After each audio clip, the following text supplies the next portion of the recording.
excited today. We have a special guest, Jamal Rahman, and many of you already know Jamal. And we have a special music guest too. Savannah Woods is back after not having been. We haven't seen her in like a couple of years because she went off and did projects and things like that. So we're thrilled to have her too. But right now I'm going to ask you to stand as you are able. Now that I'm looking at you, yay, yay, people are back. So this is Bismillah, Ir-Rahman, Ir-Rahim. So try that with me. Many of you have sung it before, but if you haven't, we always want to start you off again. Bismillah, Bismillah, Ir-Rahman, Ir-Rahman, Ir-Rahim, Ir-Rahim. Good. It's a little easier to sing, I guess. But move back and forth if you want to while we're doing this.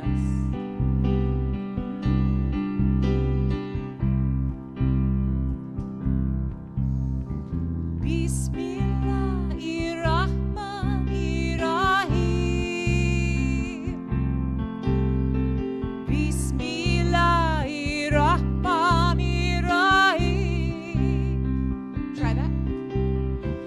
Bismillah, Ir-Rahman, Ir-Rahim.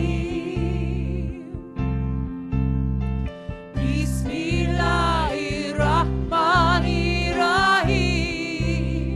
Let's do it again. Sing harmonies if you like. Bismillah, Ir-Rahman, Ir-Rahim. Bismillah, Ir-Rahman, Ir-Rahim. Once more. Bismillah, Ir-Rahman, Ir-Rahim. Bismillah, Ir-Rahman, Ir-Rahim. In the English, it goes like this. In the name and through the power of God. In the name and through the power of God. Let's try that together. In the name and through the power of God. In the name and through the power of God. In the name and through the power of God. Like a blessing. In the name and through the power of God. In the name and through the power of God. In the name and through the power of God. Let us pray.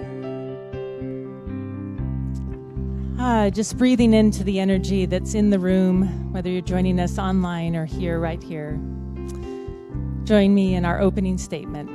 There is but one presence and one power in my life and in the universe, God the good, omnipotence. We'll start again with in the name and through the power, sort of quietly. And that name you'll see in a lot of different traditions. We love our interfaith work. In a lot of different traditions, you'll hear us talk about the name of the divine. Shawnee's talked about it from the Pentecostal and Christian perspective, but it shows up in almost every religious tradition. It's that power of the name, the power of the word, and the alertness that we feel when we hear the name of the one we love, that we hear the name of something that's fundamental. So let's take it quietly, in the name and through the power. In the name and through the power of God. In the name and through the power of God. In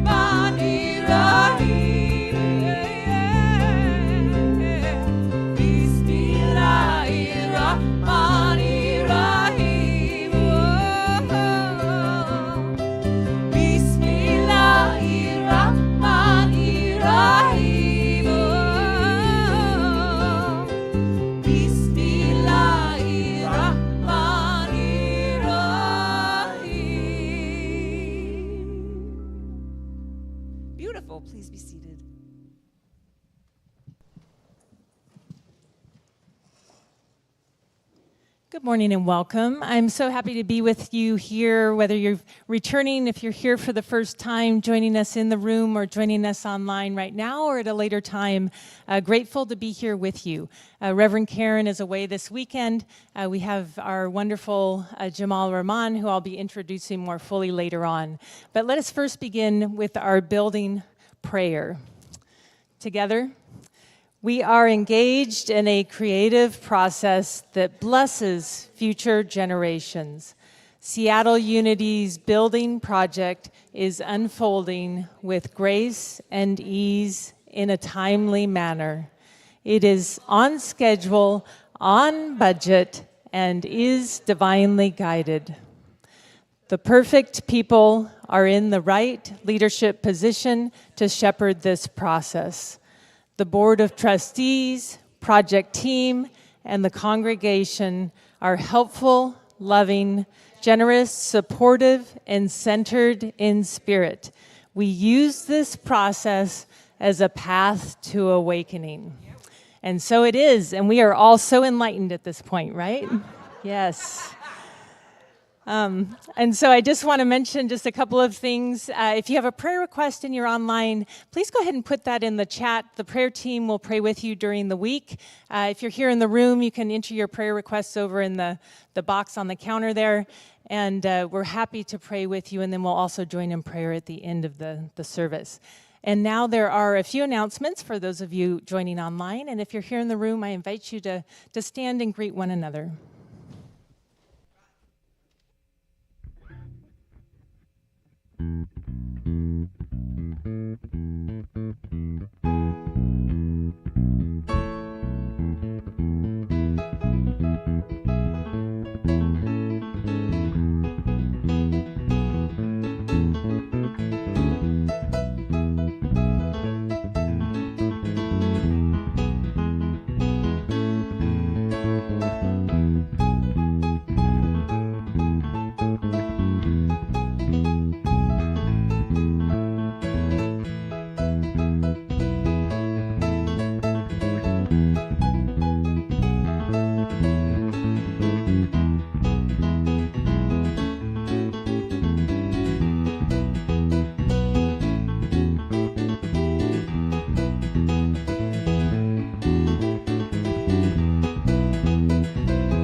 Thank you, everybody. Delightful to be back with our friends in the room. Always a great time. So I ask you to find your seats. You can continue to remain standing. Do be mindful of the cameras that are along the aisles. So when you dance, you might be blocking our faces with the camera. So just be a little careful.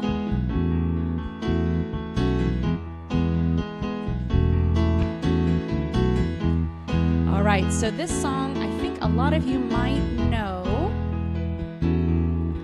So join in with me here a little bit. Sing it for you once.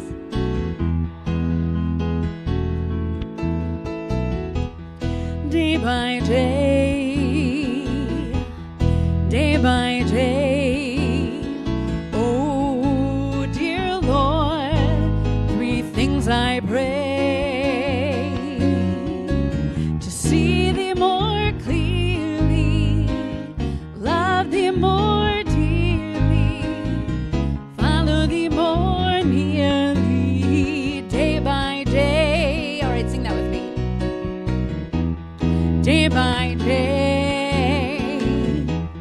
Day by day, oh dear Lord, three things I pray: to see thee more clearly, to love thee more dearly, and to follow thee more nearly. Day by day, day by day, day by day, day by day, oh dear Lord, three things I pray: to see thee more clearly and love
song is 55 years old.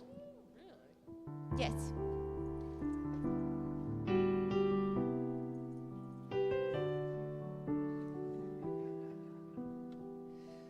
We're coming into a more contemplative part of the service. We'll slowly ramp down. It's not like I'm like, sit down and meditate immediately. There'll be movement into that space. And it'll include a 3-minute silent meditation. The folks at home will see a video. And the song that we'll use to move in is one I don't think I've done here before with you. It's called Listen to the Reed. The text is from Rumi. The text is, listen to the reed, how it tells the tale, how it longs for the one.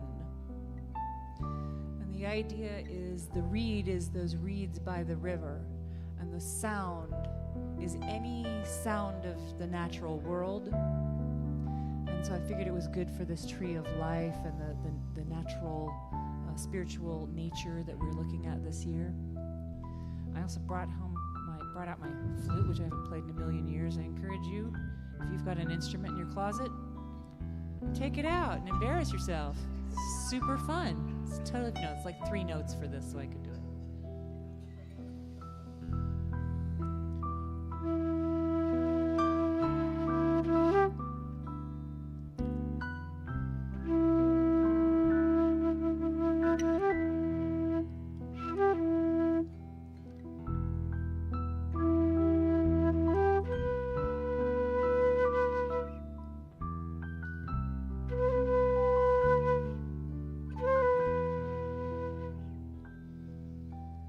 Listen to the reed, how it tells the tale, how it longs for the one. Listen to the reed, how it tells the tale, how it longs for the one. Listen to the reed, how it tells the tale, how it longs for the one. Listen to the reed, how it tells the tale, how it longs for the one. Listen to the reed, how it tells the tale, how it longs for the one. Listen to the reed, how it tells the tale, how it longs for the one. Listen to the reed, how it tells the tale, how it longs for the one. One more. Listen to the reed, how it tells the tale, how it longs for the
I wanna live where soul meets body, and let the sun wrap its arms around me, and bathe my skin in water cool and cleansing, and feel what it's like to be new. 'Cause in my head there's a Greyhound station where I send my thoughts to a far-off destination, so they may have a chance of finding a place where they're far more suited than here.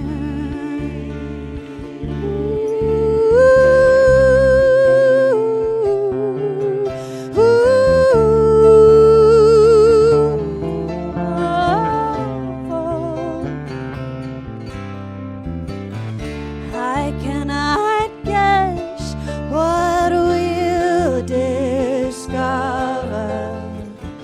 We turn the dirt with our palms cupped like shovels.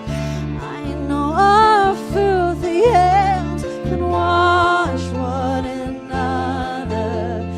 Not one speck will remain.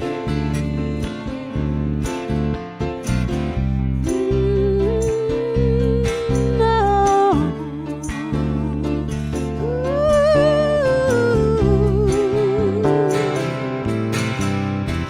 I do believe it's true that there are roads left in both of our shoes. But if the silence takes you, then I hope it takes me too.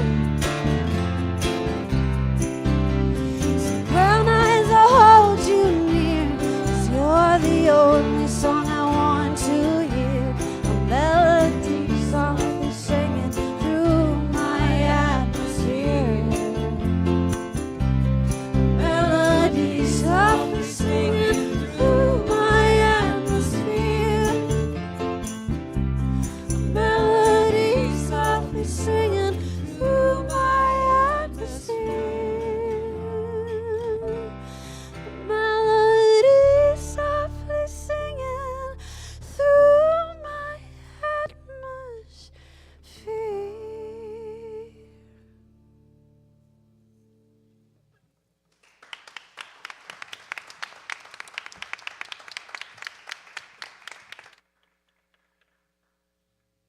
Thank you, Savannah. And so we are blessed to have Imam Jamal Rahman with us this morning. And I know many of you know Jamal. He's been with us here before, but it has been a little while. And so I just want to introduce a little bit about him. He is a popular speaker on Islam, Sufi spirituality, and interfaith relations. Along with his interfaith amigos, he has been featured in the New York Times, CBS News, BBC, and various NPR programs. Jamal is co-founder and Muslim Sufi minister at the Interfaith Community Sanctuary, and adjunct faculty at Seattle University. He travels nationally and internationally, giving retreats and workshops. He is author of numerous books, and his latest is The Teachers of Spiritual Wisdom, Gaining Perspective on Life's Perplexing Questions. Anybody else have some of those? His passion lies with the interfaith community building. He remains rooted in his Islamic tradition and cultivates a spaciousness by being open to the beauty and wisdom of other faiths. By authentically appreciating and understanding other paths, Jamal feels that he becomes a better Muslim. This spaciousness is not about conversion, it's about completion. And you can find out more at jamalrahman.blog, his blog. And so please join me in a warm welcome for Jamal.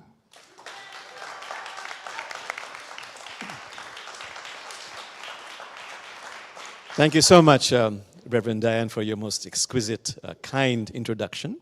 And such an honor and delight to be in this, I always say, it's a modified version of the Rumi's poetry, in this semi-circle of love. You know, the original one is, oh, please come out of the circle of time and enter the circle of love. And what beautiful music, and I really mean it sincerely from my heart, exquisite and just ravishing music. And this reminds me of something I love to say, again, by Rumi, who says that music is the sound of the spheres. Music is the sound of the spheres, and we have been part of this harmony before. And this beautiful music and songs keeps our remembering fresh. And what a blessing. My friends, I'd like you to join me in me reciting the first chapter of the Quran. And I can, the good news is a very short one. So, but I'd like you to join me by chanting Hu, H-U. Hu, and keep on going. Hu, and give it voice. Hu, keep on going. Bismillahirrahmanirrahim. Alhamdulillahi Rabbil Alameen. Ar-Rahmanir-Rahim. Malik Yawmiddin. إياك نعبد وإياك نستعين اهدنا الصراط المستقيم الصراط الذين أنعمت عليهم غير المغضوب عليهم ولا الضالين آمين.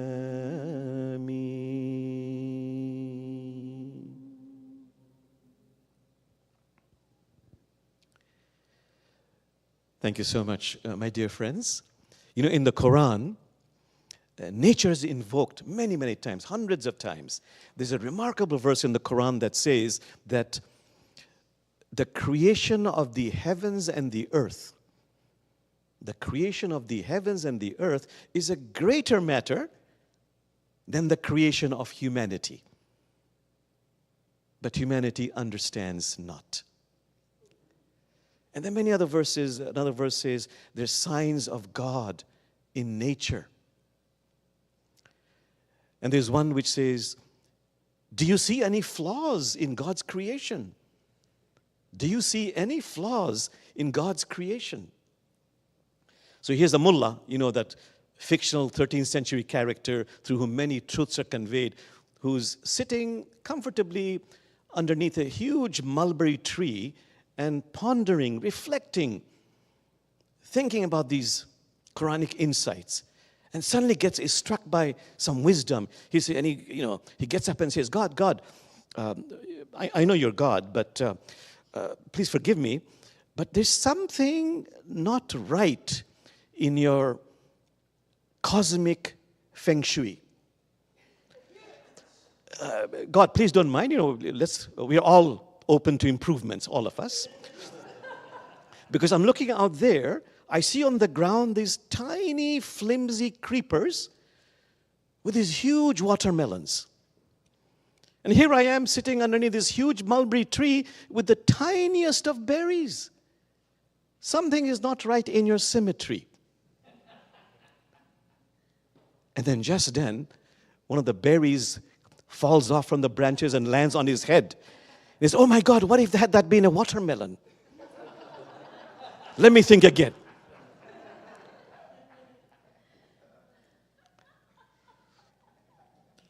So,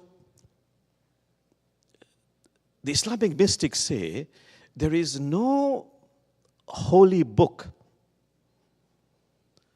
more holy than the manuscript of nature. Anything you want to learn about life, one can learn from nature. So there's a wonderful verse in the Quran that says, what is a good word? And that term, good word, has many levels of meaning. What is a good word? It is like a tree. And trees are mentioned at least 28 times in the Quran. It is like a tree with deep roots inside the earth, with branches reaching out to heaven, and giving fruit, offering fruit by permission of the sustainer. Think about it. What is a good word? Whatever that means to you, that has deep roots, has branches spreading to the heavens, and offers fruits by permission of divinity. Well, words have deep power. Words that are aligned to one's intentions, one's thoughts, one's heart. In fact, there's a saying that says, sincere, heartfelt, thoughtful, healing words is like offering the other fruits from the tree of life. It is healing. It is empowering. It is transforming. So just be with that.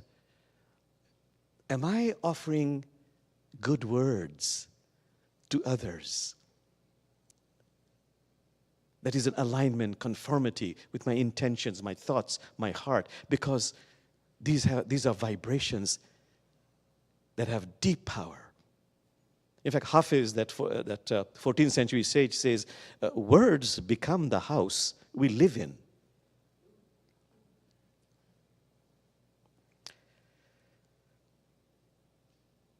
Any word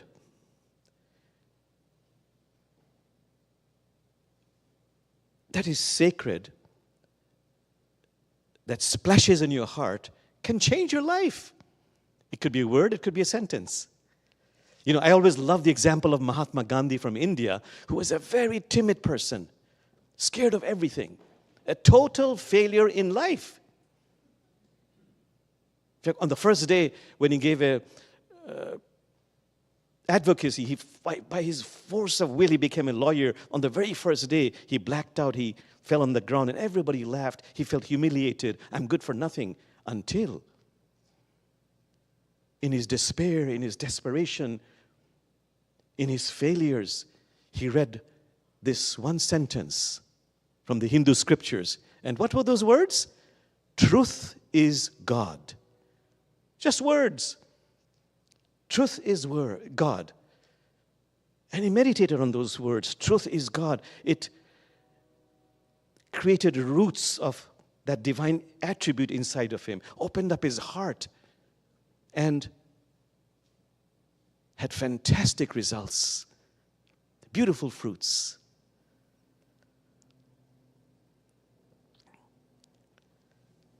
What are some words that splash in your heart that fulfills this parable of that tree I mentioned? You know, the other story I love is by Saadi, another Sufi master, 13th century. And as a little child, he was just about 6 or 7 years old, he would, with his father, who was also a great teacher, would sometimes spend all night in vigil. That's a form of remembrance and prayer, where all night long you're praising God, thanking God, bowing, prostrating to God, hundreds of followers. And this child would always participate.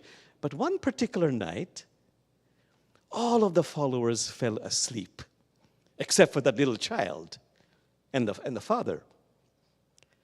And then this little child, Saadi, turns to his father and says, Father, look at all these disciples of yours. You know, looking at them, you'd think they were dead. And he was going on. And the father very tenderly, very sweetly said, my darling son, apple of my eye, I would rather you also fall asleep like them rather than slandering them. And he said it with such gentleness, such sweetness, that those words took root in Saadi. And he said, those were among the words that made me who I am. Opened up his heart. And he reaped the fruits of that.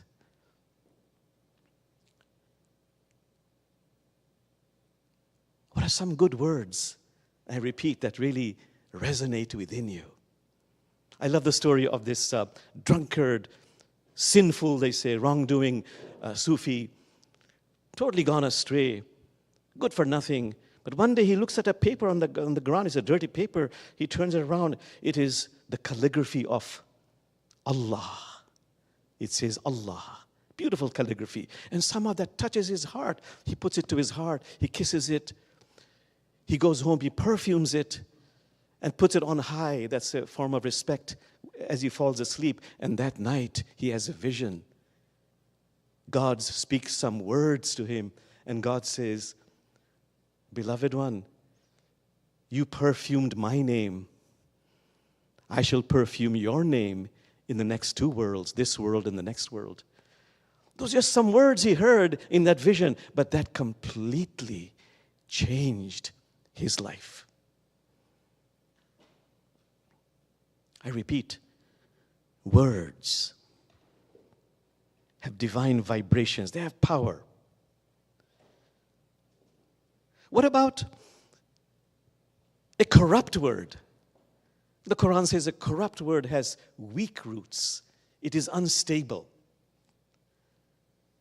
If I keep on criticizing somebody again and again and again, judging somebody, my roots become weak. The Sufi masters say, if you keep on criticizing somebody, you're not just criticizing that person, you begin to criticize the grand artist who made that person. Gossip weakens my roots. Listening to gossip, to those gossipy words, weakens my roots, makes me unstable. By the way, I love those insights by, for example, the Buddha, who says, dwelling on your brother's or sister's faults, dwelling on your brother's or sister's faults multiplies your own. Rumi, paraphrasing the words of Prophet Muhammad, peace be upon him, Rumi says, therefore please, veil the faults of others. Veil the faults of others so yours might be veiled.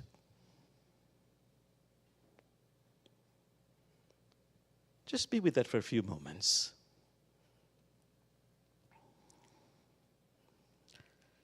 Okay, the Quran keeps talking about, as other holy books do, continuously about righteous deeds, the need to be of service, to give.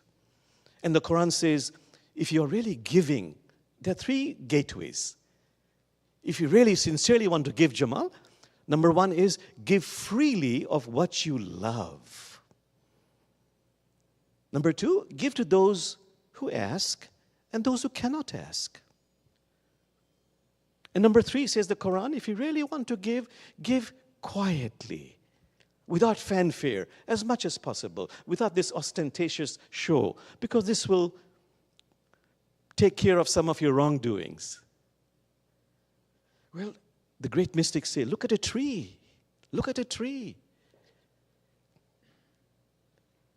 It gives so freely, so graciously, so generously of its fruits, of its shade, oxygen to the rich or the poor, the good or the bad. Doesn't matter what your race, your culture, your religion.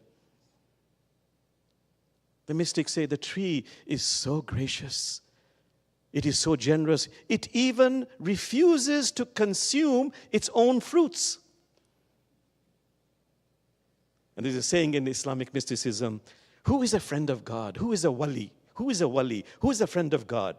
A wali is someone who is gracious and generous.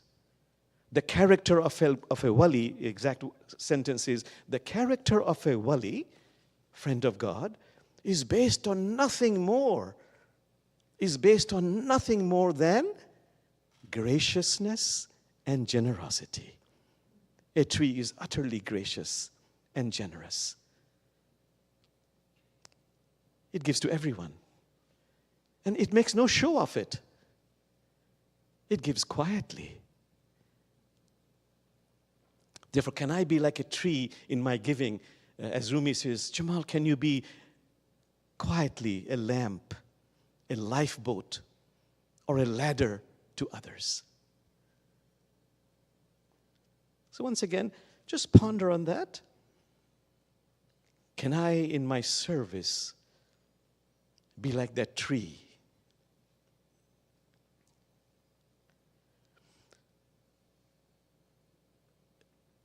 Going on, the tree can also help us in the service of healing, empowering, and transforming our difficult feelings. Understanding that there is beauty, there is majesty, there is empowerment, there is healing in embracing not only our 10,000 joys of life, but also our 10,000 sorrows of life, which are inevitable, by the way, because it's a world of opposites. That's the first noble truth of Buddhism, if you've studied Buddhism. What is the first noble truth of Buddhism? Yes, my friends, there is suffering. It's a world of opposites. We're bound to experience suffering. So the mystics say, have you not noticed when you look at a tree that fruits never grow on the trunk of trees? Why? They always are perched on the branches. They never grow on the trunk of trees. They're perched on the branches because they need to quiver and tremble in the breeze. They need to quiver and tremble in the breeze to receive the blush of the beloved. To which Sufis immediately add, of course, we'll have suffering, we'll have pain, we'll have sorrow, we'll have difficult feelings. And if I'm really present with that in a loving way, it can grow something in me. Don't tell this to somebody else. Tell it to yourself. But the insight I wanted to share was, Sufis will say, please don't run towards pain and suffering. Please don't run towards pain and suffering and difficult feelings. Just don't run away from them. Khalil Gibran, the Christian mystic, says, the more that sorrow and pain carves into your being, the more that sorrow and pain carves into your being, the more joy it can contain.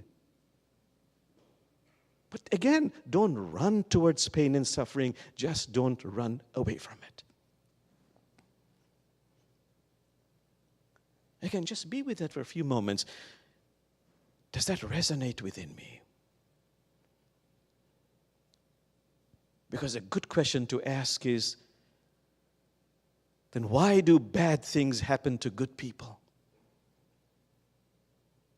There is no answer. Any answer is foolish. We don't know. But I love this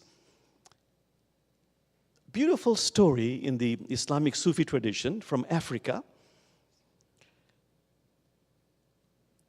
You see, in the Quran it says, before God sent humanity down to earth, God gathered all of the unborn humanity and said, Alastu bi rabbikum, am I not your sustainer? And we said, yes, yes, yes, yes, we promise, you're our sustainer. Of course, we forget this, and that's okay, because that's part of our journey. For doomed to forget, so you might remember. For doomed to slumber, so you might awaken. That's why we are here. But the story goes on, not in the Quran, but in the Islamic extra Quranic sources, that before God sent down humanity to earth, God took everybody, all of the unborn humanity, to a huge cosmic tree. On the limbs of the tree, on the branches, there were packages, small, medium, large. And God said, oh, beloved you, unborn humanity, it's when you go down to earth, it's a world of duality. It's a world of opposites. There will be suffering. These are packages of suffering. These are packages of suffering, small, medium, large. And you have a choice before you go down to earth. Take any one of those packages. But the nobler ones among us, they chose to take the larger packages so others would suffer less.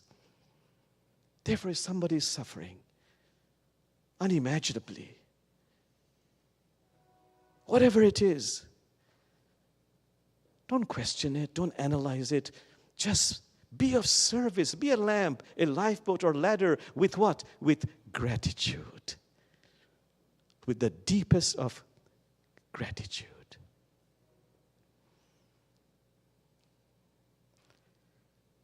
Once again, please, just be with that. And knowing that being of service gives such joy to the soul. I think every time I've come to Unity of Seattle, I've quoted this wonderful verse by Tagore, the 20th century poet from India, the first poet to win a Nobel Prize, from Asian poet to win a Nobel Prize in literature, who said, I slept and dreamt, life was joy. I awoke and found life was service. I served, and lo, service was joy.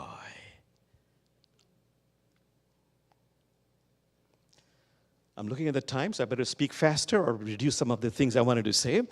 So let me quickly move on. A tree is always standing in silent prayer. Many poets and poetesses have written about that. It is simply in silent prayer communicating with God.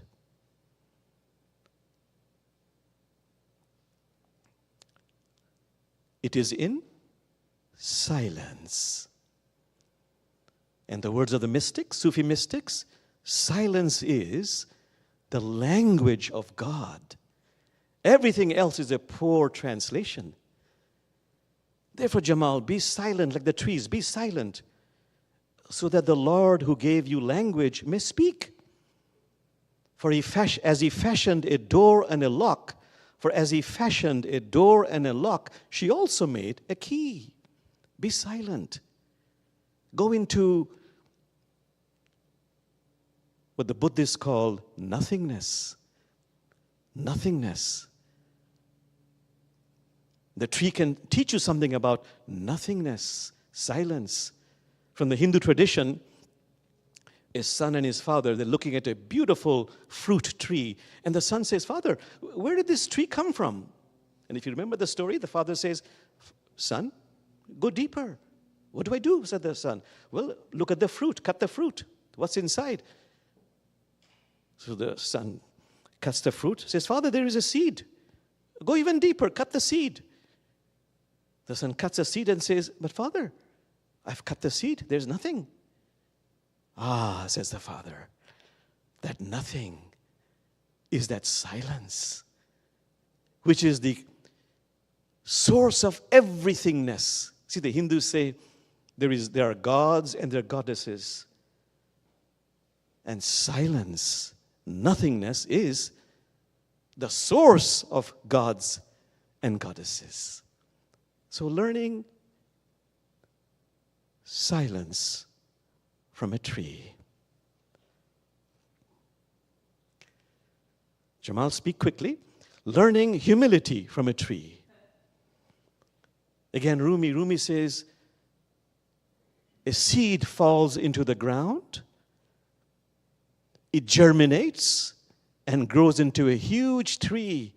Brother Jamal, says Rumi, if you understand these symbols, if you really understand these symbols, you will follow us and fall to the ground with us.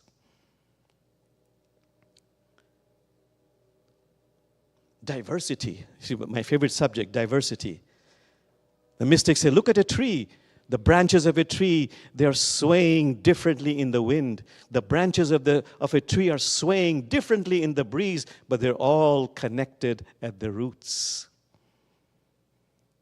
Thich Nhat Hanh says, yes, the leaves also are dancing in the breeze, but they're all part of one tree. Okay, lastly, how beautiful it is to plant a tree. Prophet Muhammad said, if you're planting a tree and he says, please, please, always plant trees. And if you're planting a tree and you're being told in the next moment is a day of judgment, the whole world is going to turn over, be finished, still plant that tree. I come back to Tagore, who says, the person who plants trees and is old and knows that that person will not enjoy the fruits or the shade of the tree, but still plants the tree, is a person who has understood the secret of life. And now I really do want to end with just a brief, quickly I tell you this story, a true story of a village in India, in Rajasthan, is become very famous, Piplantri, a very small village, where the chief of the village, he lost his daughter who died, unfortunately, at a very young age, and he was so grieved. And somehow he had a vision that he has to plant 111 trees. And that became a tradition in that village. Every time a female child is born, the whole village would get together and plant 111 trees. It's been about 10 years. I've been following that. They're close to 500,000 trees by now in that village. But here's what is remarkable. The village has become so beautiful. The crime rate has dropped phenomenally. The economic prosperity of the village has increased dramatically. Patriarchal abuse has dropped phenomenally. And most of all, there has been now so much of happiness in this village by this planting of the trees. Prophet Muhammad said, the earth is like your mother. The earth is like your mother. Honor her. Protect her.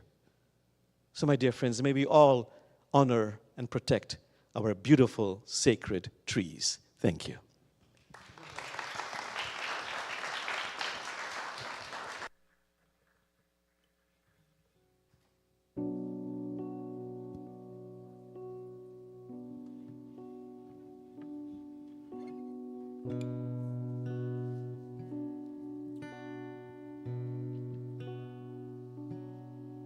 Don't let your head hang low.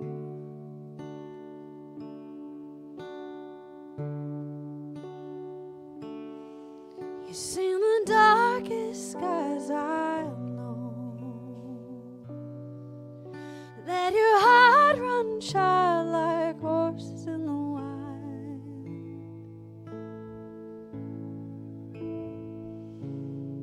So take my hand and home we'll go.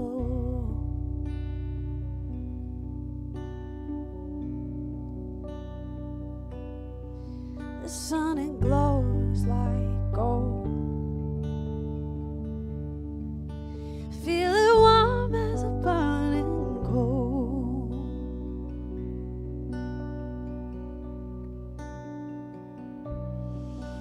Let your shores shine bright like horses in the night.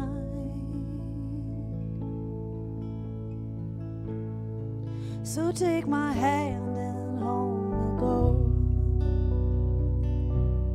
Home we'll go.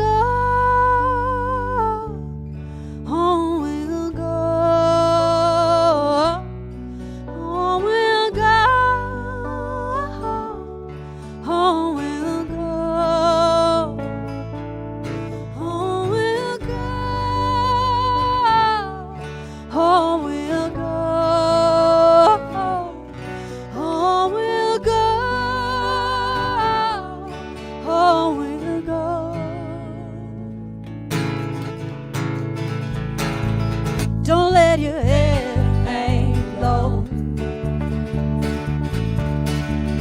It's in the darkest skies, I know.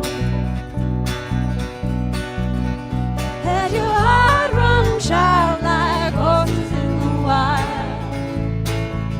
So take my hand and home we'll go. The sun, it glows like gold.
think everybody's blood should be flowing now, yes? Yeah. Everybody awake? Yes? So we come now to that time to give of our tithes and our love offerings. If you're joining us online or if you're in the room, you are welcome to text to give. The number is on the screen, 206-350-8448. You're also welcome to give through our website at seattleunity.org. And if you're here in the room, yes, we do still accept checks and cash, and you can place those in the box on the counter over there. And so let us join together in blessing our financial prosperity. Together, I give willingly, joyfully, and lovingly, knowing that God is the constant source of my supply. I give with graciousness and receive with gratitude. And so it is. So we do have prayer chaplains that are again available to pray with you in person. Mike and Diane Brennan are our prayer chaplains on duty this morning, and they can meet you over there. So if you have a prayer request and you're here in the room, we invite you to go and join with our chaplains in prayer.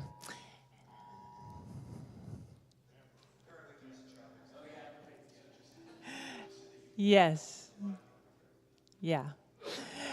So, so we're actually going to move into prayer right now. And so again, our prayer chaplains are here to pray with you, and we're going to actually move into prayer. So I ask us to first begin by just holding in light and love, just tuning into our hearts, taking a breath and centering. And so we just hold in divine order in prayer, whatever might be going on at this moment, whatever situation, knowing that the right people are there to assist, calling forth safety, order, protection.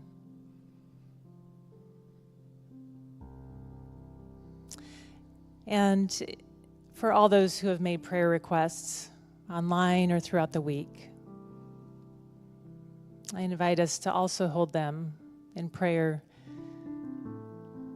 in a consciousness of oneness, knowing that we are there with them, connected through our hearts and minds, and whatever they most need at this time.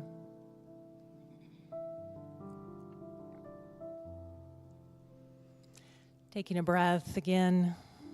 If it helps, maybe placing a hand on your heart to bring your attention down into that space. I also ask us to right now hold all of those in Uvalde, Texas. All the souls that crossed over and are crossing over, the families and loved ones and community. And so we create a space for feeling whatever is coming up, feeling and being present.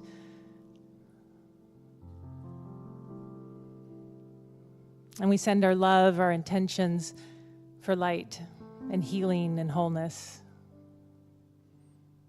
To evolve out of this situation, we also hold all those in Buffalo and wherever else there's been violence.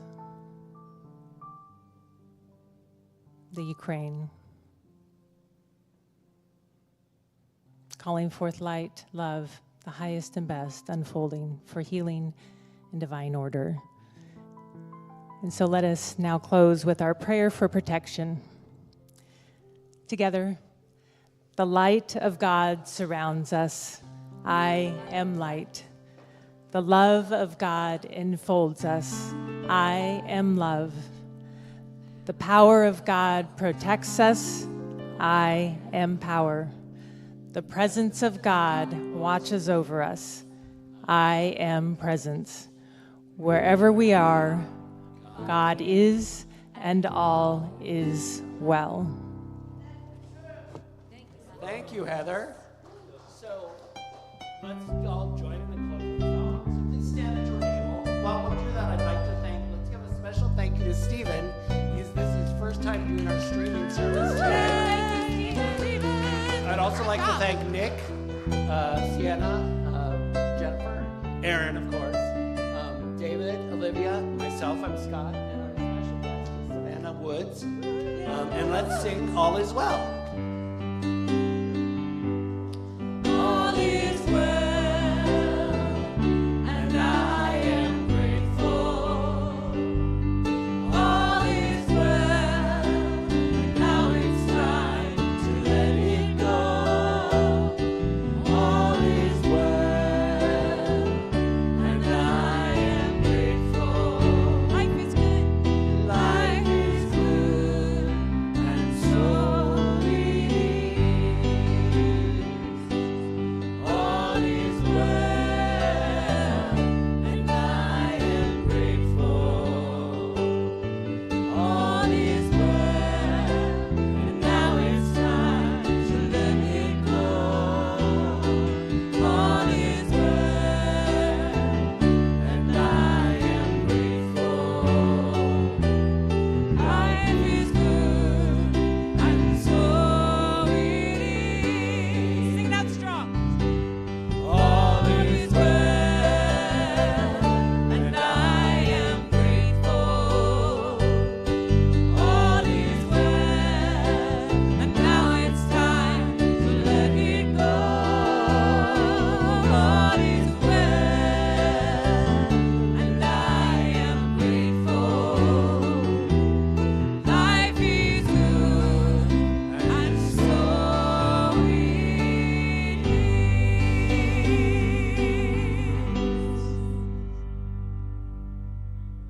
Amen.